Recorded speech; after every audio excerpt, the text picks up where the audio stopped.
Hello everyone. This video is meant to go with a recent video I did responding to a Young Turk segment. And basically this video is for anyone who wants more details and wants to nerd out about the political psychology research. Links to the video that this goes along with and the research paper itself down below. Now, I read this study because I find political psychology super fascinating, and I want to give tons of credit to the people that conducted this research because they had a large sample of people that actually participated in the study, and they put them through a ton of different tests, much more than most, if not any study that I've read on political science and, that I've read on political psychology. So I'm going to quote from the study itself, and I'm going to translate along the way because the academic way of writing is not always the most engaging or accessible, and I want all my videos to be accessible to people who are super into politics or to people who just barely pay attention. So, the political conservatism factor was significantly associated with greater caution and temporal discounting. In other words, conservatives don't put a lot of stock in history, and they have more of a mindset of, what have you done for me lately? And reduced strategic information processing in the cognitive domain. I'll let the Jank clip go on about that one. Reduced strategic information processing. You know what that means? Not that bright. Political conservatism was also associated by greater goal-directedness. In other words, the ends justify the means kind of thinking. Impulsivity and reward-seeking, and reduced social risk-taking. They gave 3 examples of, what do they call it? Social risk-taking. First one was disagreeing with authority, second one was starting a new career midlife, and the third one was speaking publicly about a controversial topic. In other words, conservatives are less likely to do those things, and you can see why conservatives like conformity more. The dogmatism factor, in other words, authoritarianism. Follow the big ego leader. Anyone who doesn't love the big ego leader is bad.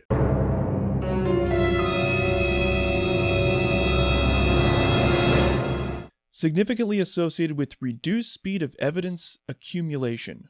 In other words, new information doesn't stick in the brain as easily. And by reduced social risk-taking and agreeableness meaning they're not going to rock the boat, as well as heightened impulsivity and ethical risk-taking in the personality domain. Similarly to political conservatism, the religiosity factor, I mean, did they have to say the religia? Just, if you're super religious, anyway, was also significantly associated with greater caution on speed tasks and reduced strategic information processing and social risk-taking.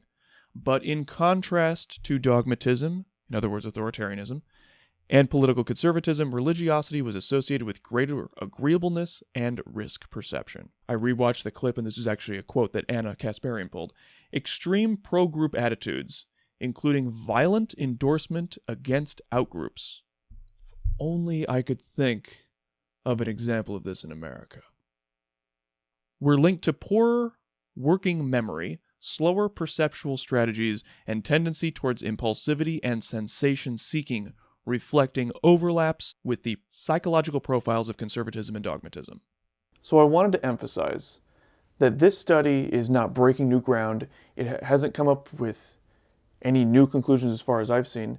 You can basically take any one element of this study and you can find a similar conclusion or the exact same conclusion somewhere else in another political psychology bit of research, in another political psychology book. More than anything, this just reinforces what we already know about personality and political ideology. You know, this wasn't like a radical group of lefties trying to stick it to conservatives. It's like, nah, dude, like there's enough out there where this is becoming the consensus. I mean, it's actually worded in a way like reduced strategic information processing. Kind of dim. It's as if they worded it in a way so that they didn't come off as biased, so that it could be as least offensive as possible. It's as if they used their scientific language to avoid any hint of bias, to be the least offensive, to be the least judgmental that they could possibly be. It's funny, it kind of winds up being political correctness, but in favor of conservatives' feelings.